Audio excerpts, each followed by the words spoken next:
Hello and welcome to another episode of the Weaver's Web broadcast. This week's episode is another rabbit trail, and this is coming from an excerpt of a voice memo that I sent out to my MacroSymposia members over the Mother's Day weekend as a bit of a mid-May check-in, liminal between eclipse and solstice check-in, and sharing some insight into how to navigate some of the intensity of fluctuations and changes that are happening right now and those that are coming through, those that are still to come in the next month or two in particular. And so this is an excerpt. The rest is over in the MacroSymposia membership if you want to listen to the full thing. That goes a little bit deeper into some of the timeline tracking techniques and logistics that you need a little bit more of the visual aid and the templates that I share over there in the shift tracking topic over in the MacroSymposia Lounge chat. So definitely head over there and check it out if you feel so inclined for the full experience. And definitely go back to the previous Weaver's Web broadcast episode on void chaos and the trajectory of realm dissolution if you haven't already, because it has valuable information that coincides with the topics of today's episode. If you're not in the MacroSymposium membership already and you would like to join, we're in the final 2 days of the 5/5 to 5/15 portal, and I have a coupon code 5 portal 5 portal 5 PORTAL, and you can use that to join the base MacroSymposium membership tier for only $5.55 through tomorrow. Through the 15th. So if you happen to be here as an early bird listening to this broadcast episode, then congratulations. You can snag the coupon code. And if not, don't worry. The entry level one-time payment for lifetime access for the MacroSymposium membership is only standardly $33. So you can still get in and soak up all the information that way. All right, let's get into the episode. Dai say de vio say yo dai hey yo and we and the way I say yo hey and we and no I will be so little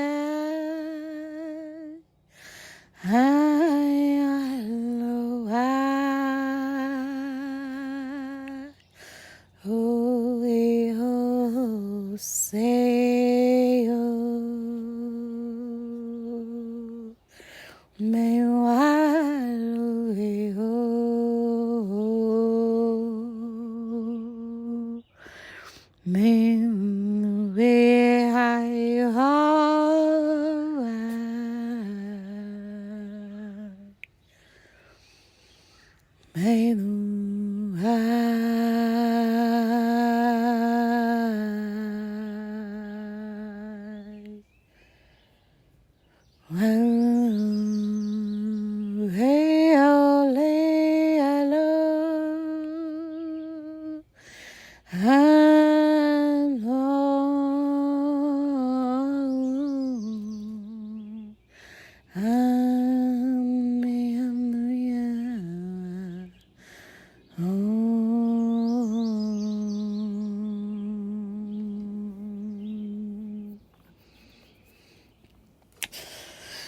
Well, I guess that energy needed to be transmitted.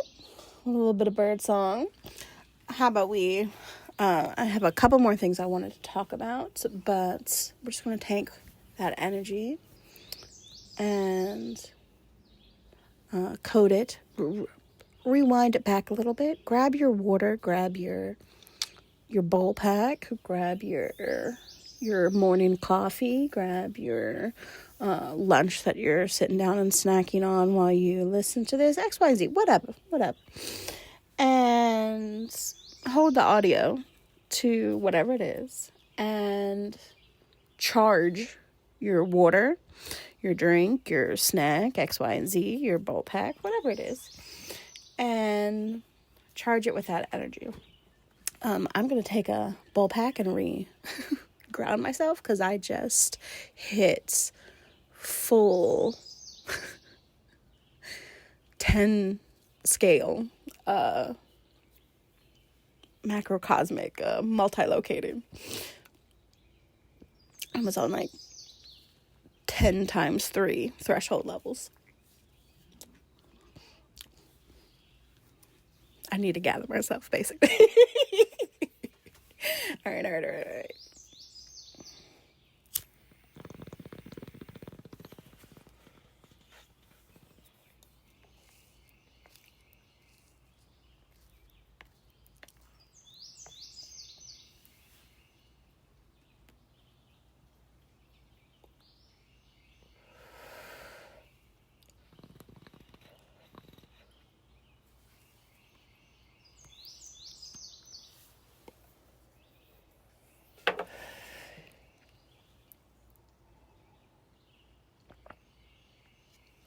Got a little green bowl and a little green juice sitting out under the green trees.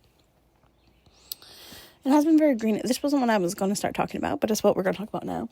I have been noticing the last week or so, I mean, it's always good to mix up the colors and the vibes and whatever of your food. And around this time of the year, I always want more like fruit, and like when it's summer, kind of that vibe in my area. I always lean towards like lighter, fresher stuff anyways, but I have been just needing to like 2/3 of my food needs to be green lately. Like green zucchini, asparagus, green juice, kale, all that kind of stuff. We planted like 6 kale this year. We were out planting a couple of days ago. We have a couple more things that we have some squash. We have a secondary bed that got a little overgrown because we haven't used it the last couple of years. But I think we're gonna reclaim the plant bed, and I think I'm gonna grow some squash and maybe some watermelon. I don't know. That requires a lot of water. We'll see. But I think I'm gonna grow some squash and zucchini, and maybe we'll try sweet potatoes again. I don't know why we had such a hard time with sweet potatoes last time, but I do love the sweet potato vines. I honestly, dead ass, I kind of think I'm looking out. I can see the plant bed from where I'm at. Loki, I think there's a sweet potato vine that is creeping along the floor, like the ground. I think maybe, I was going to say, we weren't having great luck with the sweet potatoes, but I think maybe, in the absence of the last year or two, I think maybe there's a bunch of sweet potato vines. Fascinating. Okay, all right, well, there's that. Sweet potatoes. I love sweet potato flowers. I think if a sweet potato vine flower wants to grow for the flower essence blend that I'm making, that would be excellent. 10 out of 10. Will accept and receive from the air around me, from the land. I have been working on the flower essence blend, working energy into it during the full moon. I will have it out charging during this luscious and energetically potent and spicy Scorpio moon that is basically here, present and accounted for at this point. And I'm waiting for the hibiscus that I was gifted, that basically, like, a lady literally just, I mean, to be fair, they were giving, there was a couple of carts of flowers and plants that they were just giving away because they had to get rid of stock, or they were kind of struggling a little bit or whatever. And So, there's that. And we were checking out with like dirt, and I did get a new plant child. I cannot remember their scientific name, but they are gorgeous and moody and just fantastic. I'm so excited to get to know them. I don't know why I keep getting, for my personal plants, I tend to get just leafy plants. I don't know why that is. But that doesn't matter, because I got gifted flowers, which I had been contemplating getting some like seeds for pollinators, which we still might at some point, but we didn't have to do that because we got gifted a bunch of flowers. This lady, one of the workers, literally kind of poked her head out of the cart and looked at me, and she was like I can't remember exactly what she said, but she basically was like, "You need these hibiscus." She said it like a question, but energetically it was a statement. It was like, and hibiscus, you know how I talk about mullein? I feel the same way about hibiscus, really, except for I've never grown it or had access to the live plants. I've had the hibiscus flower essence before. My wonderful friend and colleague, Rosie Maidenhair, on Etsy, they make incredible flower essences. And they're the one who taught me everything I know about flower essence creation and all that kind of good stuff. And so I've been fortunate enough to have their hibiscus flower essence. But now I get to make my own flower essence because I fucking love hibiscus. It has I call it Akashic because I kind of got my start in channeling and astral work through Akashic records, that lens and that language. But that kind of vibe, I don't know, unless you just have like a really intimate relationship with the Akashic records, I don't know if you'll fully get what I mean by it, because I don't think that's technically associated with its traditional correspondences really in any major way, but it screams Akashic energy to me, and it like weaves Akasha, like it's just like effortless when I'm weaving my smoke blends or whatever, especially if I have specific ones that I use when I am doing channeling or like collective energy work or whatever, that the ratios are different for that blend than like my more like relaxation vibey blends. And when I go to weave the intentions and the layers and the coding into the blend, the hibiscus, it just takes to like the macrocosmic records and archiving and like that kind of dimensional and density kind of essence. It just soaks it up just effortlessly, and it's just a dream. So I love using hibiscus when I'm channeling and doing stuff like that. So I'm so excited. And she was like, but just the energy, and she kept saying, she was like, no, she was like, you need these. she was like, take whatever you need. But she was like, take these. And she was finding me, like, there was a few of them, and she was like finding me like the prettiest one. And these are like basically like bordering on full grown plants. Like these are huge, beautiful plants that are very close to flowering any day now, potentially. And they're just gorgeous. And she was like poking around and finding me that. She was like, here. She was like, now you can have a red one and a yellow one. And I was like, oh my God, I've never even had yellow hibiscus. Y'all, this was like Christmas for me. I was so excited. And then also gave me some, I think, begonias and another flower that I cannot remember the name of. I'm so sorry, but they're beautiful. We got two other ones and another one. There's the pink one and then the two that were kind of like corally. I will have more information about them in the flower essence blend, because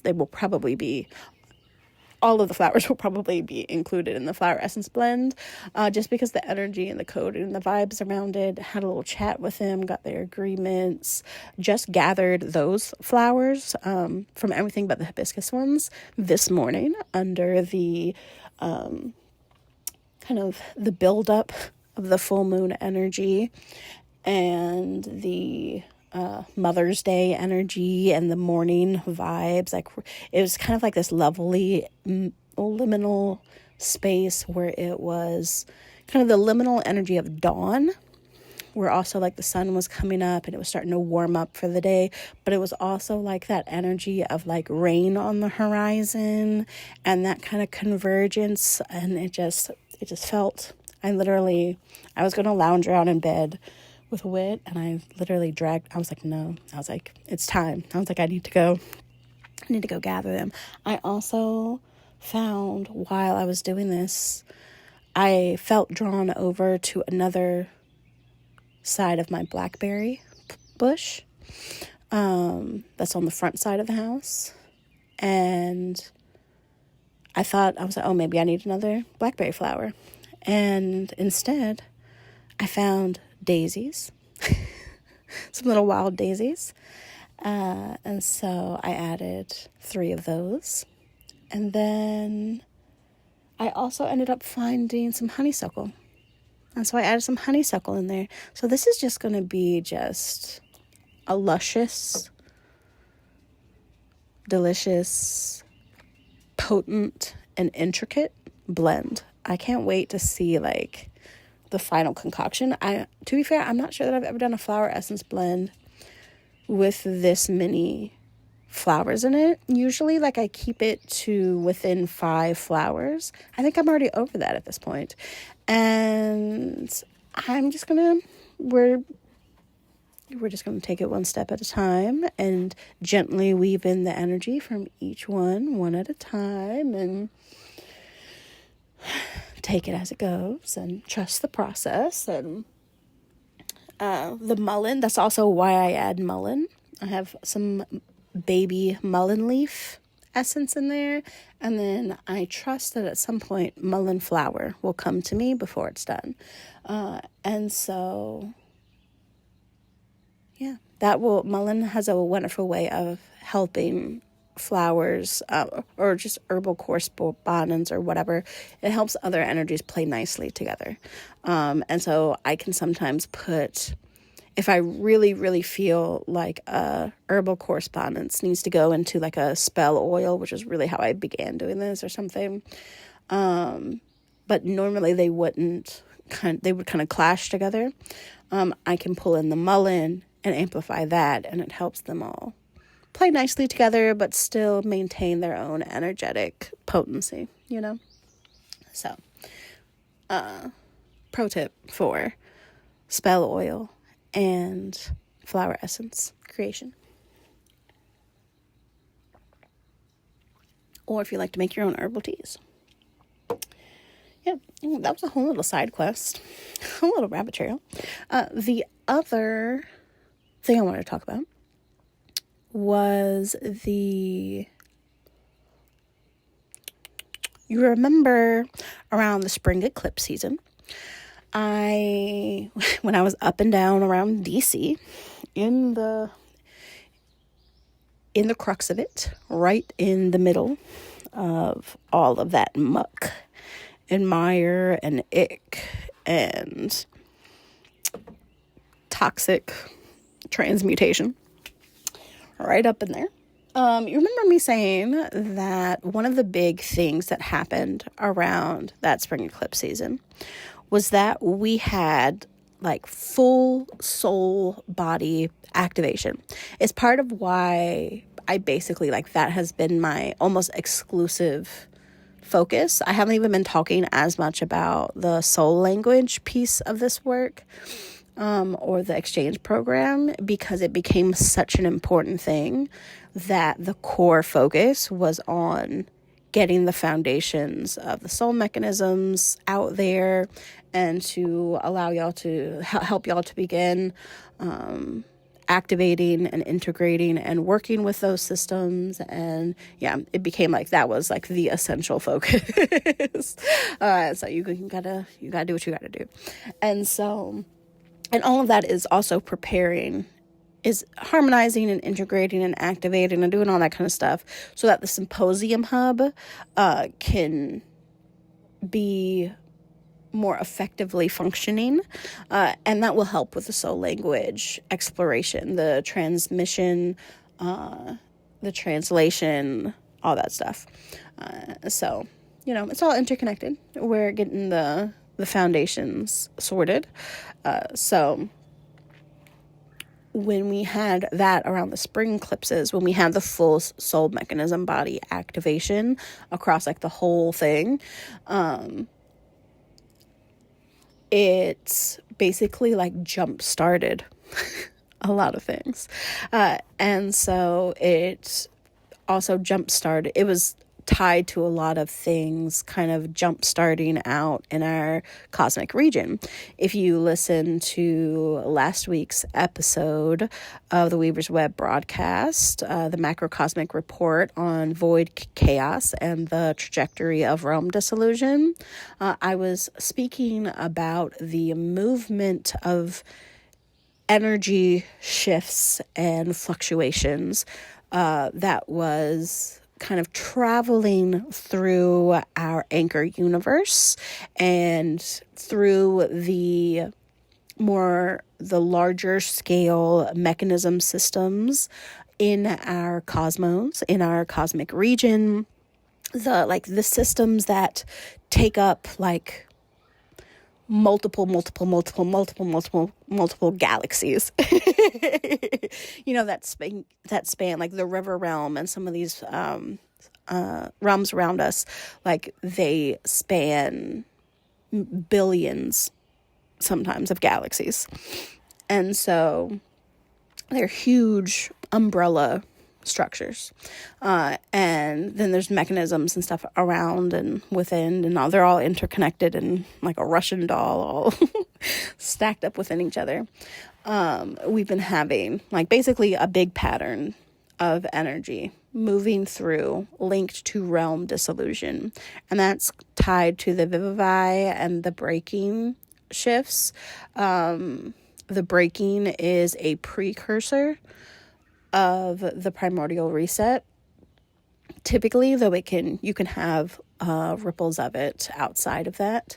And then the vivify is the void source cohesion and complexification pattern, which is a flavor of the primordial reset healing initiative, you could say.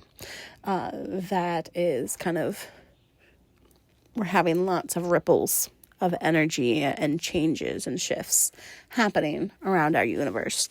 And so, like I said, one of the outcomes of some of these shifts and these ripples and these changes is this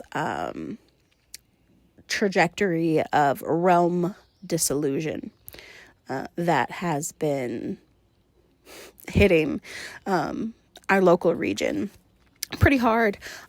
It's one of the big reasons I've mentioned that the Ipthosians haven't been as active in meeting with me or whatever the last couple of months, because they had a huge realm dissolution surge hit their local region back around. It's been hitting really mostly from January into like March. And it's kind of the Talfa species essentially became refugees on their planet as a result of the realm dissolution that was happening around there. And so we have that trajectory that has been, we've been getting little spikes of it, like little surges the last couple of years. I think around the cohesion event, we had a big spike and surge of it. When we had, remember, the unhinged amount of like, we also had a huge Alia grid surge that was happening at the same time. A lot of times they cluster and kind of coincide in similar timing. And so all of that was contributing to the uptick in like UAP sightings and orb sightings and all that kind of stuff. And Yeah, so all of that is leading, all of that kind of weaves back around to now, where we are in the kind of limbo transition point between the eclipse season and the solstice season. These tend to be fairly unifying patterns, and that's why they tend to be used a lot for primordial pattern work and collective energy work, why a lot of my work is linked to them, because they're pretty unifying for the full collective. Because sometimes you can have certain like things that hit one region harder than another, or something like the Mother's Day energy. Like, just because we're celebrating Mother's Day here in the United States doesn't necessarily mean that that energy is hitting as strongly over in Indonesia, perhaps. I don't exactly know the dates and times that everybody celebrates these different holidays, so you can't always you can kind of add those as flavors that kind of impact it. Same as I don't always know when there's a holiday over in another country that I don't even know exists or I'm not paying attention to, that is adding a little bit of flavor to the mechanism activations that are happening over in that area at that time, like over in the Tavia Ashura over towards the Asiatics. And so we have some Mother's Day flavored energy happening over here towards the Pala system and even the vitality system a bit. And so that is linked to a lot of the mother wounding energy that is coming through, as well as the realm dissolution energy coming through with the void source cohesion and complexification initiative. And so all of this I had a huge activation of this integration and this awareness and downloads and all kinds of good shit back around, was it beginning of last week? Whenever the moon was in Virgo. And I got some activation from the Aldebarean. I haven't said it out loud too many times. The Aldebarean, maybe, live stream that Club Witchery and the Ascendant Frequencies had going on YouTube around that time. And it was unlocking some things. It was tickling the consciousness connection hub activations that we've been having like pretty consistently over the last week, especially last weekend. And I'm still percolating and piecing together some of the threads and the pieces that came through and are still coming through around that. But, that full soul body mechanism activation from the spring eclipse, we are in the stage now where we're fully seeing we're starting to really, really see the impact that change is having on the collective, where we're starting to see the capacities increase and expand. If you feel like your capacities maybe aren't expanding as much as you wish they were at this time, you can check out, I have a capacity and connectivity song weaving group energy healing. That's kind of a timeless recording that you can go back and get. I know it's available for the MacroSymposia members to get, or my cohesion remerging healing. Both of those would help with that process if you feel like you need a little extra oomph with your capacity these days. And that can kind of help give you a leg up to more effectively integrate these soul mechanism activations that are happening, and to be able to get a little bit more complexity and nuance and clarity out of your experiences of reality and energetic information these days. And so all of this again is linked in to like I said, we have the mother wounding, the macrocosmic abandonment wound, being soothed and healed, the void song weaving that I put out on Friday. Highly recommend going and listening to that. And listening to last week's episode, because I talk a lot more about, I give kind of a crash course into the primordial reset and kind of why it happened and how it's linked to the abandonment wounding and how it's linked to that kind of root mother wounding and the void energy and the kind of the void source cohesion complexification pattern and healing initiative that is coursing through the macrocosms these days. That is particularly, that I've been calling Vivovi as an energetic abbreviation, a nickname for it.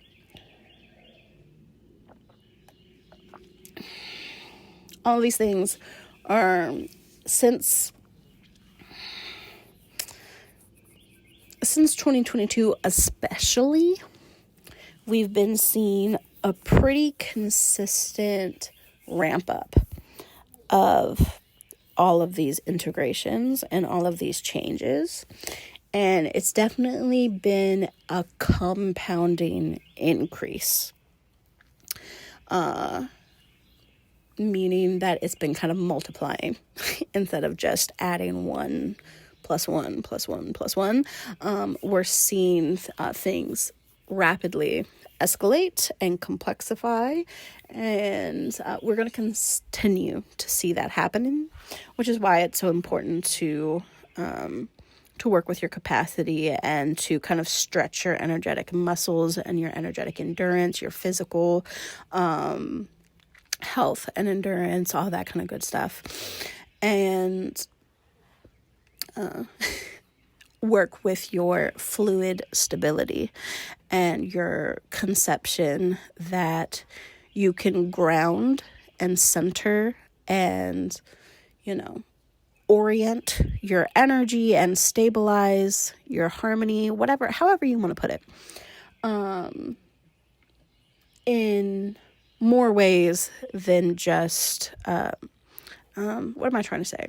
I'm trying to say that when you go to ground or center or orient your energy, it's going to be particularly important to use visualizations or mental processes or clairsentience, however you kind of tap into the wielding of your energy. It's going to be really important to use symbolism and to use intentions, X, Y, and Z, that really encourage fluidity and malleability and complexity and allow for contradiction. And it's up to you to a certain degree to determine what that means for you and what feels right to you in response to that recommendation. But as deeply passionate as I am about tree energetics, I have been finding that using the visualization of tree grounding has not worked for me as a consistent tool for a long time. And I use different techniques and stuff, and I teach about it in other stuff, and we'll get into it more as needed, but for the sake of this current discussion, I just want you to be inspired to get a little bit more creative with how you approach orienting and centering your energy, and your mindset and your perspective, and to really practice being really, really flexible with your expectations, with your perceptions, with your projects, with whatever you're working on. Expect that things that most of the time, the intention that you set out for something and the kind of trajectory that you see is usually just what you need to get yourself going in the right direction. And that can sometimes go, particularly for times when you do things that you would say are like a mistake. A lot of times they were perfectly aligned to redirect you where you needed to go. And this isn't revolutionary information necessarily, but I think, especially when we are on these trajectories that we feel so passionate about and that we feel are so significant, and that we have put so much time and effort and creativity and devotion into, we get attached to them and we want to see them succeed how we want them to. And I guess maybe this is linked into maybe the mother side of the abandonment wounding and the mother woundings, the wounding of seeing things for your creations that you like, the parent who really wants their kid to be a football star because either that's what they wanted to be when they were a kid, or they just really think that they just know that their kid would be so good at it, or they just know they would be such a great artist that that's really what they should do, or they just know that, like, I just know you would really be happy if you just married X, Y, and Z or whatever. And that kind of wounding in parenthood and even in your own like creation journeys, like the things that you are, your projects and the things that you're creating. I think we get so devotionally passionate about the things that we create and birth into the world that we don't always remember to consistently practice surrender with that mothering of whatever it is that you've birthed. May it be another human or a project that you're working on. That the most authentic, fulfilling magic happens in that point of surrender and letting go of expectations and allowing yourself to be fluid and malleable and messy and to be wrong and to be curious and to just be open to the unexpected. And I think that no matter where you're at and no matter what your path is bringing you to at this time, I think that wisdom is something that can be well applied to wherever you are. And I hope that you will apply it because I am very confident that we are going to continue to be presented opportunities that change our expectation of reality, that challenge our belief systems, that challenge what we thought we knew. I remember living through the primordial reset as someone with a conscious, activated, embodied remembrance of my primordial lineage. And I mean, as a macrocosmic specialist, I'm very used to my brain getting broken. I feel like that sounds awful, but I don't know, once you get to a certain level in certain trajectories of your spiritual journey, it starts to become almost normal when things start breaking your brain, when you start opening yourself to certain realities and knowledge and experiences and having these like divine encounters or whatever, that it feels like your brain is breaking and you're having to reintroduce yourself to a new sense of you, a new sense of reality, a new sense of potentiality. And it can be the most debilitating, devastating,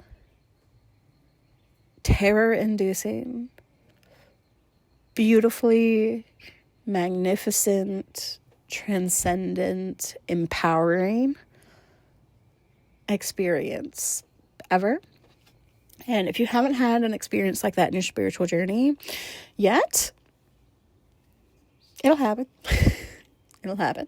And that's why it's really important to be really anchored into your foundations, to be consistently working on inner trust, to consistently be practicing fluid, malleable senses of stability and perception and conception.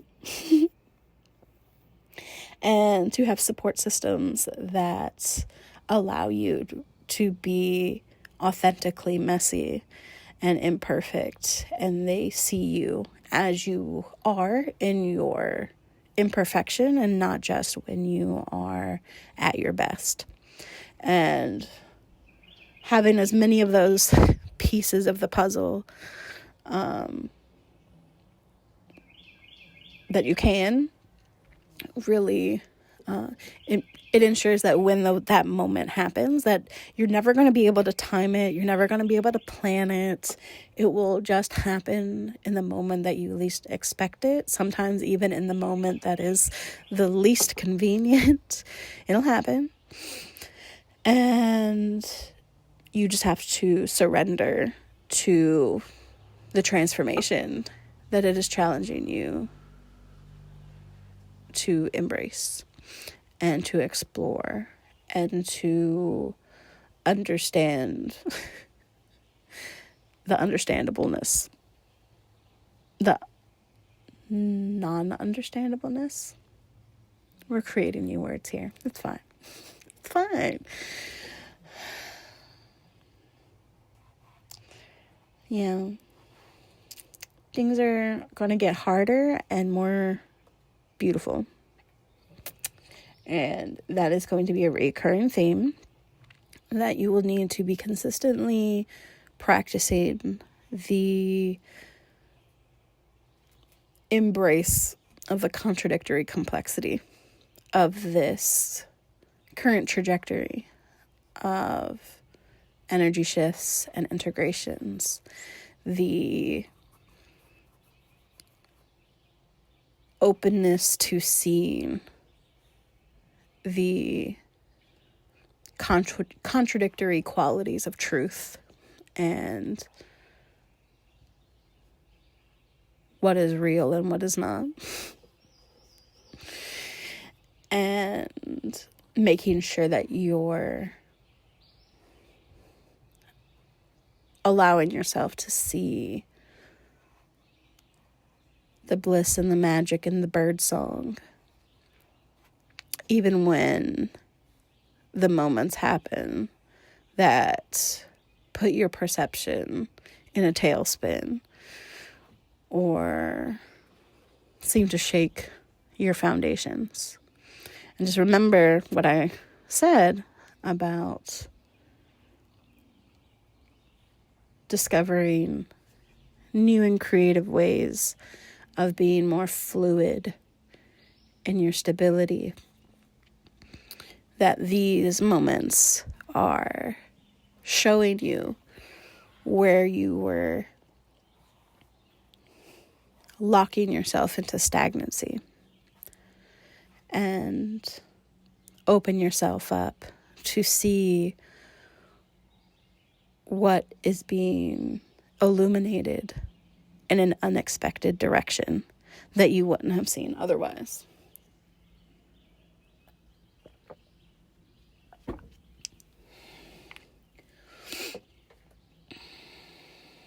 And I think with that, we'll see. I think that might be the end of this transmission and this Mother's Day discussion. I don't know. Let's see. We're gonna have a little hit. I'm gonna hit the bowl. I'm gonna drink I had a little sip of my smoothie. Drink some hydration. I've been talking for a while. If you haven't drunk any water since the last time, it's a good time to drink some more. And I'll see after I take this hit if there's something else I want to say, or if we're going to close this out.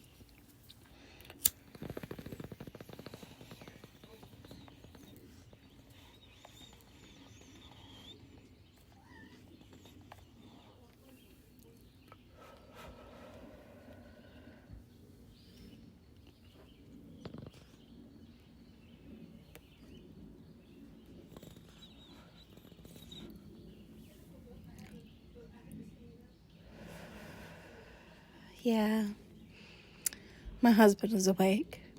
He was sleeping in today. And I believe he's on the phone with his mother.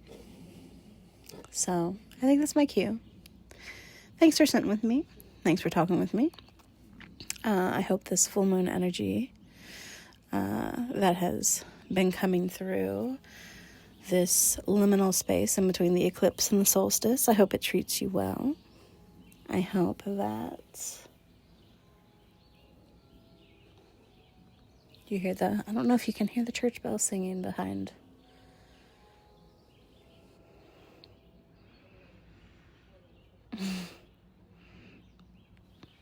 What perfect timing. Oh.